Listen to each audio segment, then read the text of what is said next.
Bonjour et bienvenue à Électron Libre, votre émission où on parle de n'importe quoi, de loisirs, de découvertes, de passion, de phénomènes sociaux. Peu importe, on a beaucoup de plaisir. Et avec moi, comme à chaque semaine, j'ai mes deux coéquipiers qui vont nous parler de sujets fascinants. M. Francis Côté et Mme Mélanie Saint-Germain, deux êtres fantastiques. Ouais, aujourd'hui, on va parler de daltonisme, on va parler d'écriture automatique et on va parler de café. Ah oui, comme à l'époque, un bon sapage de café. Ouais. Mais avant tout ça, je vous lance avec ma question du jour, ma question de l'émission. Si je vous donnais la chance de pouvoir vivre n'importe quand, mais juste une semaine, mais n'importe quand dans l'histoire de l'humanité, quel serait votre choix? Où c'est que vous auriez été vivre, puis pourquoi? Moi, je vais commencer, vous laissez le temps de réfléchir, parce que c'est une question qu'ils n'avaient aucune idée que j'allais leur poser. Moi, étant un fan de l'histoire du 20e siècle et un peu un fan des trucs d'espionnage, etc., j'irais vraiment passer une semaine où je travaillerais pour le KGB dans l'ex-Union soviétique durant la guerre froide. Je pense que, je sais pas, je vivrais quelque chose d'hallucinant. Peut-être que ça serait pas plaisant, mais juste une semaine, au moins, ça serait une expérience sociologique. Tout ça pour répondre à plein de questions que j'ai sur ce moment de l'histoire qui me fascine beaucoup. Intéressant. Intéressant. Mélanie? Ben moi, j'oserais dire que, bon, je pourrais. C'est gros quand même comme question, tu sais, être une Cro-Magnon, tu sais, quelque chose dans le genre, mais non. Non, moi, je retournerais dans le temps de nos grands-mères, quand ils ont commencé à construire ici le Québec puis tout ça. Fin 19e ou avant ça? Non. La Nouvelle-France? Non, je parle ici, au Québec. Au Québec, là. Je sais pas, je retournerais dans les années. Je sais pas, 30, 40, là, tu sais, avec mes 12 enfants, puis voir comment c'était dur à cette époque-là, je sais pas. Je trouve que, moi, ça me fascine, nos grands-mères, ce qu'ils ont fait. C'est fascinant, hein? hein? Ben, je sais pas. Oui, j'ai pensé à ça vite, là, puis moi, j'aimerais ça être ma grand-mère à l'époque des années 40, 50. Ah, wow, intéressant. Ouais. Intéressant. Toi, Francis, vas-tu nous amener, je sais pas, quelque chose de gay ou tu vas être un peu comme nous deux et vouloir vivre un moment un peu glauque de Ouais, l'humanité? c'est ça. Non, je ne serai pas gay. Je vais simplement aller vers l'après-guerre en Europe. Ah oui. 39-45, Ah, oui. donc les années 50, l'après. Parce que les autres ont vu la fin du monde. Ouais, c'est ça. Après que Hitler est passé sur plein de pays et que facilement a réussi à prendre partie de l'Europe, le soulagement, l'effervescence qu'il y avait après cette guerre-là, ça devait être incroyable. Fait que je dirais la France ou la Belgique des années 50, là, ça devait être une période assez magique. Là. Oui, clairement. Bon, ben, c'est bien intéressant tout ça. Donc, pour débuter, chaque semaine, là, j'inverse les gens. On va commencer par Francis, qui va nous parler de cas personnels, je pense. On va parler de daltonisme, parce que tu es toi-même daltonien. Ça prend ça, là. Et oui, c'est pour ça que vous comprenez que je porte une chemise noire à chacune des émissions. Voilà, parce que chaque matin, c'est un défi de m'habiller, d'agencer certaines couleurs. Mais c'est quoi le daltonisme, en gros, pour quelqu'un qui pense que c'est les ennemis de Luc et Luc, là? J'explique. Oui, il y a un peu ça. Mais si mon histoire personnelle, ça commence à 5 ans, en maternelle, Jeanne d'Arc, une dame qui terrorisait les enfants en art plastique. Dans ce temps-là, tu ne faisais pas des dessins créatifs, tu faisais des dessins réalistes. Et ma mère avait eu la sympathique idée de ne pas m'acheter des crayons avec le nom écrit dessus. Donc, bonnement, je fais mon paysage et je colorie. Et elle m'a sérieusement chicané en me disant que ça n'avait pas de sens ce que je venais de faire. Je ne comprenais pas. En secondaire 4, avec deux amis, on fait de la planète Terre avec Martine Saint-Clair qui fait laver, pendant que Carl, Dieu ait son âme, et mon ami Pascal font autre chose. Je décide de prendre de la peinture et de peinturer l'océan. Jusqu'à ce que Pascal arrive et dit « Que c'est que tu fais là? » C'était mauve. Et il n'était pas content. Fait que la semaine suivante, je vais voir l'infirmière de l'école qui me fait passer un test. D'où vient le daltonisme? C'est tout d'abord John Dalton, en 1798, va faire un essai qui s'appelait « Fait extraordinaire à propos de la vision des couleurs », que lui-même s'était rendu compte qu'il y avait des divergences dans l'accord des couleurs par rapport à certaines autres personnes. Il y a plusieurs types de daltonisme. Il y en a plusieurs. Il y a un plus fréquent qui est le mien. Okay? Le mien, ça s'appelle le deutéranopie. Mais il y a autour de 6-7 sortes de daltonisme. Le complet, la vision en gris étant le dernier, très rare. Je veux dire, ça n'arrive pas souvent, là, vraiment pas souvent. Ça va selon les cônes qui composent le pigment de l'œil. selon les mutations, les malformations, des lésions nerveuses ou oculaires qui peuvent occasionner que le nombre de cônes et de pigments vont faire que tu vas être capable de voir une couleur. Moi, c'est l'absence de la rétine, absence dans la rétine des cônes de réception au vert. Donc, toi, c'est le vert ton problème. C'est la déficience rouge-vert qui appelle. Donc, ça rend difficile la distinction du rouge et du vert. Concrètement, c'est dur à expliquer parce que je ne sais pas comment vous le voyez. Ouais. Moi, j'ai une question bien niaiseuse. Tu sais, on a les couleurs complémentaires, les couleurs primaires. Toi, si, bon, c'est le vert, mettons, est-ce que dans les couleurs, dans toutes les couleurs où il y a du vert ou du rouge, mettons comme dans le mauve, est-ce que le mauve va être altéré parce qu'il y a du rouge dans le mauve? Ou... C'est ce que, moi, je les différencie quand même. Okay. Mais si j'avais vos yeux, non, mais toi, dans ces couleurs-là, j'aurais plus de difficultés. Okay. Là. Les tons de vert particulièrement. Il y en a que c'est les bleus, il y en a que c'est les oranges dans ce coin-là. Okay. La déficience rouge-vert, la mienne, c'est la plus commune. Ça se transmet d'un homme à une femme à un homme. Je m'explique. Mon grand-père maternel l'a donné à toutes ses filles, toutes mes tantes ont été porteurs du gène et leurs fils le sont. Tous mes cousins qui sont la fille du père, ont ça, et moi, je vais le donner à ma fille, mais j'ai pas eu de fille, donc moi, ça vient de mourir là. Okay. Mais éventuellement, ça se donne à une fille, à un garçon. Est-ce que les filles, est-ce que tes tantes l'avaient développé aussi, ou est-ce Non. qu'elles sont juste porteurs du Les gène? femmes, c'est extrêmement rare. Il faut qu'une femme ait le gène des deux côtés pour être daltonienne. C'est extrêmement rare. C'est vrai que c'est plus rare. Et va avoir une forme de daltonisme qui est différente. Nous, on dit daltonisme, mais en fait, il faudrait seulement dire la deutéranopie. Le terme est utilisé dans toutes les formes. C'est génétique, 10 des hommes, moins d'1 des femmes. Et les tests pour le savoir, eh bien, c'est très simple. Tu as celui-là, qui est le test de base quand tu t'en rends compte. Moi, j'étais allé voir l'infirmière et nous avait montré, Gino, si tu es capable de zoomer, ceci. Donc, finalement... Oui, on l'a vu souvent, ça. On l'a vu souvent. Ça, donc là, vous êtes supposé voir un 6. Oui, bon. on le voit très bien. Moi, je ne le vois pas. OK. Je ne vois pas le 6 parce que, bon, la différence entre les points, bon. Un jour, j'ai voulu faire un métier. Je me suis questionné, la police, est-ce que le métier de policier pourrait m'intéresser? Dans les tests qu'ils nous envoient, c'est une plaquette de 15 pastilles où il faut passer du rouge au vert. Donc, il faut les placer en ordre. Et moi, quand ils ont tourné la pastille et j'ai vu les chiffres, bien, c'était 6, 2, 9, 4. Puis je m'étais forcé. J'avais voulu réussir, puis j'avais échoué. Fait que l'armée, la police... Tu peux pas faire ça? Non, on peut pas.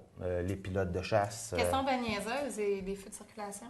Il y a la forme du feu aussi. La forme pour partout, le complet. Ouais. Moi, je vois quand même le rouge, le vert, le jaune. Tu le distingues, là, Mais il y a ceux qui voient seulement en gris, n'ont pas le choix, ont besoin de la forme. Puis y a-tu des moments où dans ta vie, ça t'a causé un problème? Genre, t'es arrivé au travail puis t'étais vraiment habillé étrange. Je l'ai fait souvent. Et dans mon garde-robe, j'ai des kits. Parce que moi, il y a des nuances. Je veux dire, je sais que ça va quand même généralement fitter, mais il y a certaines nuances qui vont être louches. Complètement laides, je pense pas. Mais ça va être louche. Quand on le sait maintenant, il y a des avantages. Il y a certaines personnes qui ont développé d'autres facultés. Le camouflage dans l'armée, nous, on le voit plus facilement. Quelqu'un qui serait sur camouflé, on le voit mieux. Vous devriez être pris dans l'armée. Bien, c'est ce que je me dis. Ça, mais non, ils nous refusent. Et la perception spatiale, on est meilleur parce qu'on a développé autre chose. Et on est d'excellents amants. Et ça, c'est pas une étude scientifique. Il y a un seul exemplaire. C'est moi. Hey, c'est intéressant tout ça. Voilà, et je compterais ma vie, là, mais... C'est fascinant, moi, j'aime ça. C'est très fascinant. Moi, de mon côté, j'ai décidé ce matin de vous parler de café. Parce que il y a des pays qui ont une grande tradition de café, puis ici, on commence tranquillement à avoir autre chose que du café McDo, là, ou du café filtre, là, parce qu'on peut parler de café. Et quand on parle de café, à quoi vous pensez, là? Moi, le matin. Le matin, oui, première chose le matin.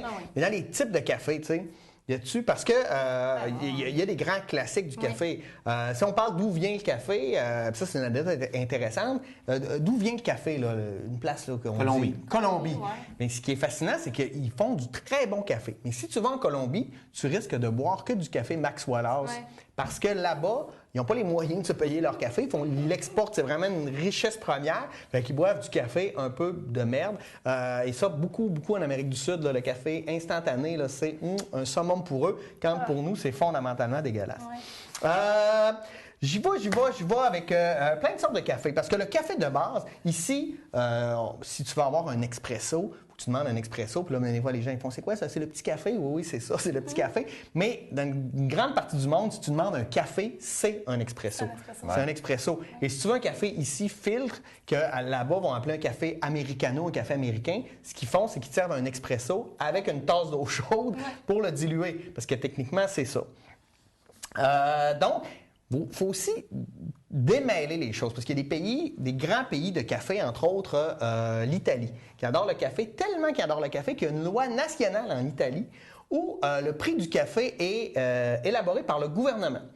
Cependant, il faut comprendre les règles. Si tu rentres dans un café pour prendre un café et que tu t'assois dans une table pour le prendre, ils peuvent te charger ce qu'ils veulent. Okay. Mais si tu vas prendre le café au comptoir, ce qu'ils appellent, eux, le ristretto, c'est comme un demi-expresso. C'est encore plus amer et intense. Là. Tu penses ça, puis l'amertume te fait saigner des yeux. Mais c'est excellent. Là. Mais tu sais, c'est une gorgée. Si tu le prends au comptoir, donc tu rentres dans le café, ristretto, tu bois au comptoir, ça va être le même prix partout en Italie. Okay. Ce qui fait que des fois, tu vas voir dans les rues en Italie, ils sont parqués en triple, en quadruple, parce qu'ils rentrent, prennent un café, s'en vont, c'est une gorgée. On est loin de nous autres là, où on peut voir là, des gens qui sirotent des cafés pendant 16 heures avec 5000 réchauds. Là. Ça n'existe pas. Café, les types de cafetières aussi. Bon, on a la célèbre cafetière à filtre où on a de l'eau qui coule dans le café. Plus tu mets d'eau, plus ça goûte à rien. Mais il y en a qui aiment ça. Là. Je veux dire, je fais pas de... Non, il n'y a rien de... non, c'est ça. Mais... Tandis que le ristretto, c'est vraiment un condensé de café. On a aussi ce qu'on appelle le café turc. Vous avez déjà entendu parler de café turc? Puis, plus tu vas dans cette partie-là du monde, de l'ancien Empire ottoman, là, ça peut être un café arménien, café bulgare, c'est tout le temps un peu la même truc. C'est du café qu'on fait bouillir avec le mât de café puis qu'on sert. Fait que dans ta petite tasse, tu peux pas le boire au complet. Non. Parce que si tu bois la dernière gorgée, c'est une espèce de pâte de café qui est vraiment intense. Tu peux le boire, là, mais c'est... ça fait des petits motons. Okay. Mais il faut aimer ça. Maintenant, on va tester vos connaissances. Oh. Si on peut prendre un macchiato, qu'est-ce que c'est un macchiato? Macchiato. Ouais. On entend ça pourtant. Ben oui, c'est ça. On entend, mais on sait ce qu'on voit. Ben non, c'est ça. Un macchiato, en fait, c'est un expresso avec un petit peu de lait. Parce qu'un café, un expresso, ça se boit noir. Donc, si on met un petit peu de lait, c'est ce qu'on appelle un petit peu de lait. Un petit peu de lait. Ça serait moi, c'est ce que je bois, ça. C'est ça. D'ailleurs, dans ta tasse à expresso, il n'y a pas de place pour beaucoup de lait de toute façon. Non, c'est ça. Exactement. Si on parle de cappuccino, on va prendre un cappuccino. Mais c'est quoi un cappuccino? C'est lui qui a un collet. Un cappuccino, il y a comme une espèce de mousse. Là. C'est ça, c'est du lait moussé qu'on va mettre. Fait que c'est un mélange entre, mettons, égal expresso, égal lait moussé. C'est ça. Okay. Un affogato. Oui, là j'exagère. Ça, c'est un café dessert. C'est que dans ton café, on va mettre, sur une boule de crème glacée, on va mettre une shot d'expresso. Donc, un expresso dessus. Okay. Ça devient intéressant, hein? Ben oui. Tu sais, à ce temps, il y a la mode chez Tim Hortons, ces endroits comme ça, de café glacé. Ben oui. Mais un vrai café glacé, comment ça se fait? Avec un expresso, possiblement, j'imagine. Ouais. Avec, je sais pas, une espèce de slush, une glace ou... Bien, finalement, c'est que tu remplis un verre avec de la glace, puis tu vides 3 doses, donc l'équivalent de 3 expressos, avec une dose de crème et de sucre pour que ça soit sucré et froid. Moi, personnellement, je trouve ça fondamentalement dégueulasse. Non, c'est des goûts. Maintenant, parce que, tu sais... Si on vous parle de café Caragillo. Caragillo. Bien, tu sais, quand on parle, quand on va dans les bars, on demande un café brésilien ou un café. C'est des cafés avec de l'alcool. Ouais. Donc, on va mettre du brandy, du whisky, du rhum avec une dose de café. Donc, c'est la base, café cognac ici qu'on aime, mais ça a un vrai nom. Puis quand je vous disais tantôt, mettons, si je vous disais un café con leche. Café latte? Oui, c'est ça. Mais ce qu'on va mettre, c'est qu'à la place de mettre égal café lait, on va mettre 1 tiers café, 2 tiers lait. Fait que vous savez, c'est comme un café latte. Oui, un café au lait. Il faut que le lait soit chauffé. Il faut que le lait soit chauffé. Oui. Si, après ça, on a le café viennois, qui est un traditionnel, où là, c'est café. Il y a plein de sortes, là, mais de base, c'est café crème fouettée avec des brisures de chocolat. C'est une espèce de café dessert. Quelque chose de cochon. Maintenant, ma découverte, un café Trung. Trung. Comment tu l'écris? T-R-U avec un petit N-G. Okay. Trung. Qu'est-ce que c'est? C'est un café qui se boit au Vietnam. Qu'est-ce que c'est? Donc, on prend dans une tasse à café, on la remplit de café aux 2/3. On met 2 cuillères à thé de lait concentré battu et un jaune d'œuf. Wow! Qui va cuire à l'intérieur. Ça part ton matin pour boire ton café. La semaine prochaine? Non, peut-être pas, peut-être pas. Dans les sortes de café, on a parlé, tu sais, on a beaucoup de mélanges. Entre autres, le mélange colombien qu'on voit partout. Là. C'est quoi le mélange colombien? C'est ça qui est drôle. Là.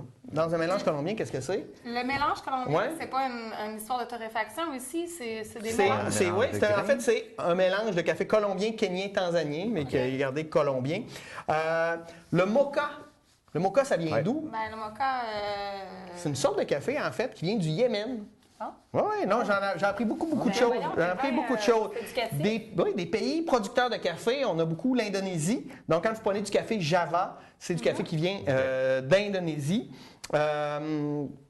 Ensuite, le Kenya. Puis avec des lettres souvent 2A. Ça, c'est le café souvent Sumatra. Là, c'est plus indonésien, mais on a souvent les lettres. Le terme 2A, c'est un grade de qualité dans le système de cotation des cafés. Fait que plus il y a des A, plus c'est réputé et plus le goût va être acidulé. Donc, c'est intéressant. Et le café, le NEC plus ultra des cafés, qu'est-ce que c'est?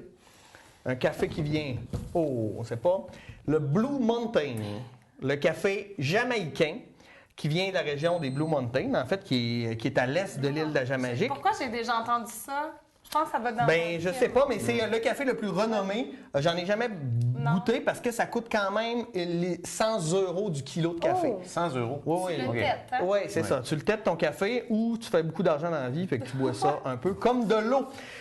Quelqu'un à la maison qui est habitué avec une coupe Keurig et un café Tim Hortons à tous les matins, qui veut s'initier au café, qu'est-ce que tu lui conseilles comme achat, comme cadeau à se faire? Moi, je pense que la machine expresso avec un 15 bars de pression, où là, on va vraiment faire un vrai café où il va y avoir de la pression, en fait. Et là, le café, il vient avec une crème, en fait, dessus. Puis c'est la crème du café même. Là, tu n'as rien ajouté.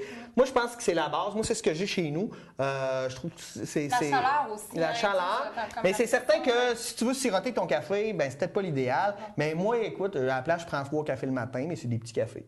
Mais je pense que ça, c'est... Puis il y a plein de machines pas trop chères avec 100-150 $, mais s'assurer qu'il y a au moins 15 bars de pression sur ta machine pour faire des cafés de qualité. Là. Puis tu gaspilles beaucoup moins qu'avec toutes les copes en plastique qui sont vraiment nocives pour l'environnement. Et tu peux t'acheter plein de cafés de plein de sortes.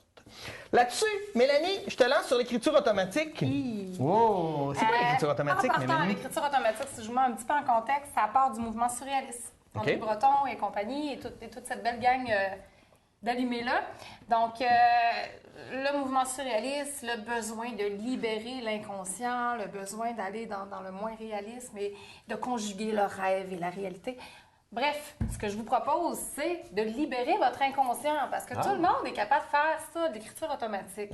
On a un pionnier, un grand représentant au Québec, Claude Gauvreau, qui a fait beaucoup d'écriture automatique, qui s'est fait reconnaître et qui sait aussi défenestrer. Donc, il faut écrire, c'est important de se libérer. Donc, Claude Gauvreau, juste pour vous montrer, Claude Gauvreau... Mais l'écriture automatique, c'est que tu décolles à écrire puis tu n'arrêtes pas. Tout ce qui te sort par la tête. Pour vous montrer à quel point c'est accessible, Claude Gauvreau, lui, il avait même fait une langue qu'il appelait l'explorien. Il avait inventé une langue. Dans l'orignal et Pormial. Oui, aussi, il y en avait plein. Et moi aussi, je vais vous lire juste un petit extrait. La mayonnaise ovale et le dossier de chaise médiévale. Et après ça, je vais vous dire comment vous autres, vous pouvez en faire. Juste un petit bout, parce que là, je vais quand même... Pompon la Fallette, braquette bobo, agayante épluche, les faroris masturbant sur les 2 joues du lord anglais.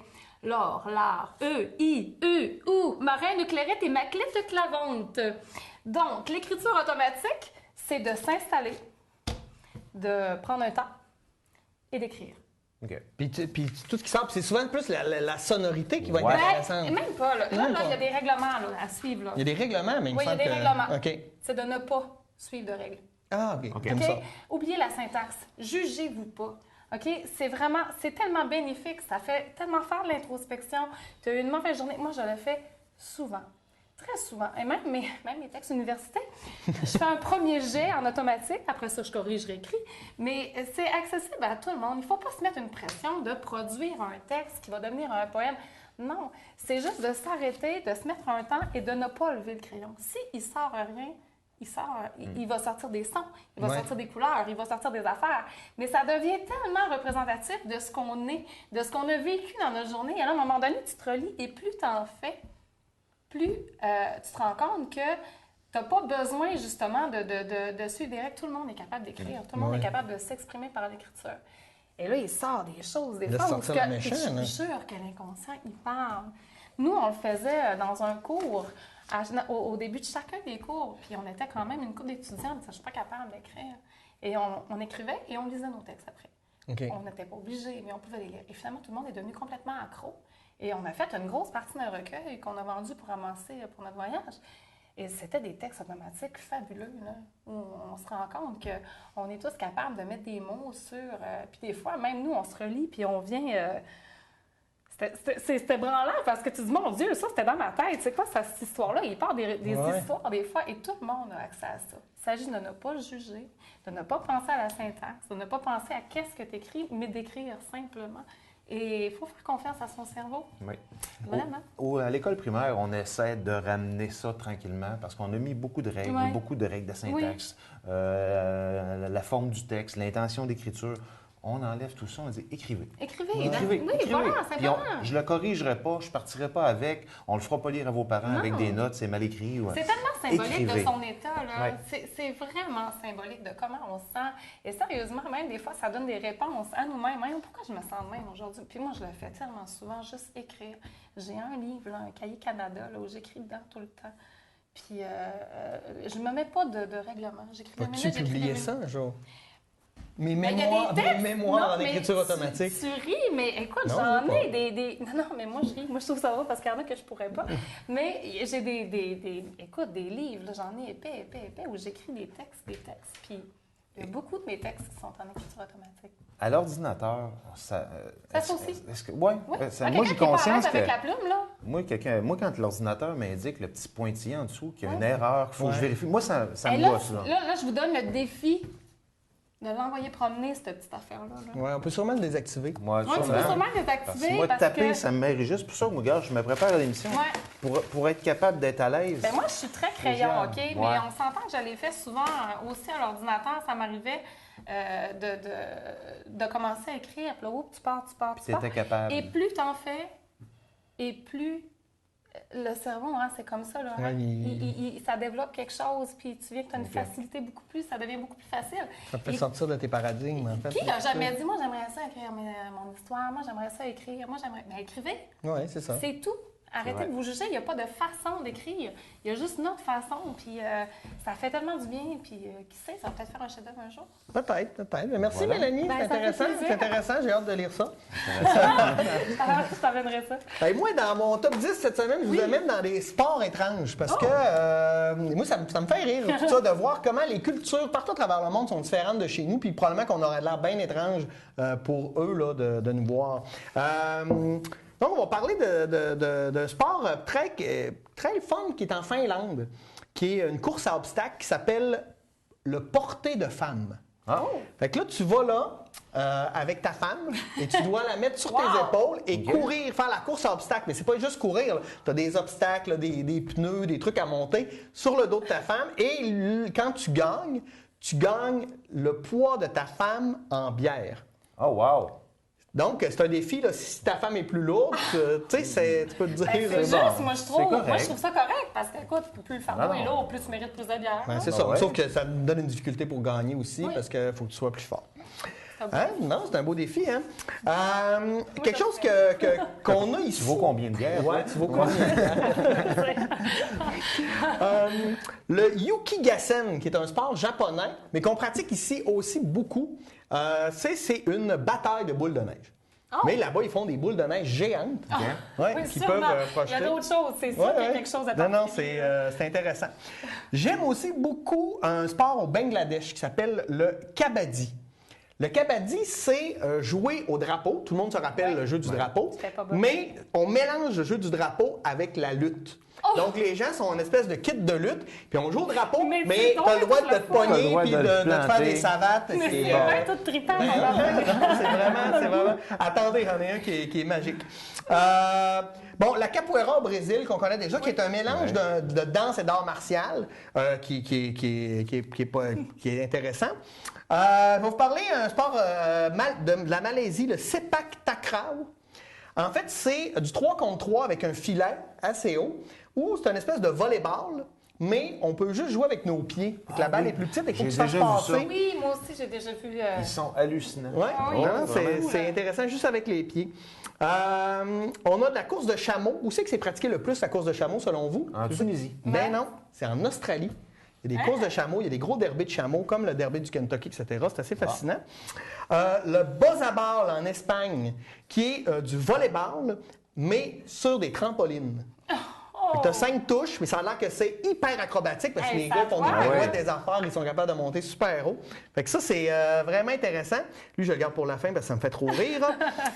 On a le bouskashi, je m'excuse, qui est un sport en Afghanistan où tout le monde est sur un cheval, OK, et avec des cordes. Et le but, c'est d'attraper une carcasse de chèvre morte et de la traîner dans un but.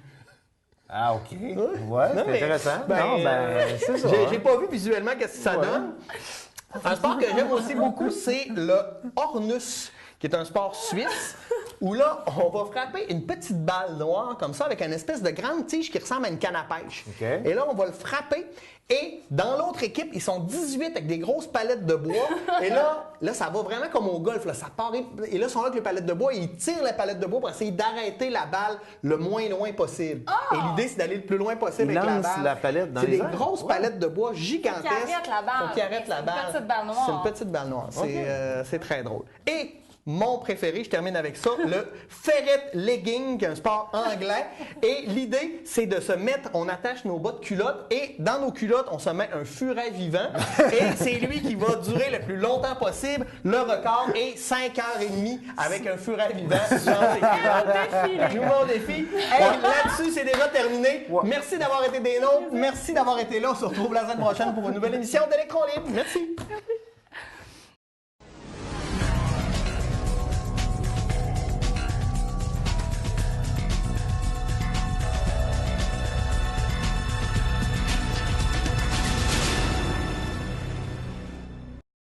Roulez jusqu'au bout de la route.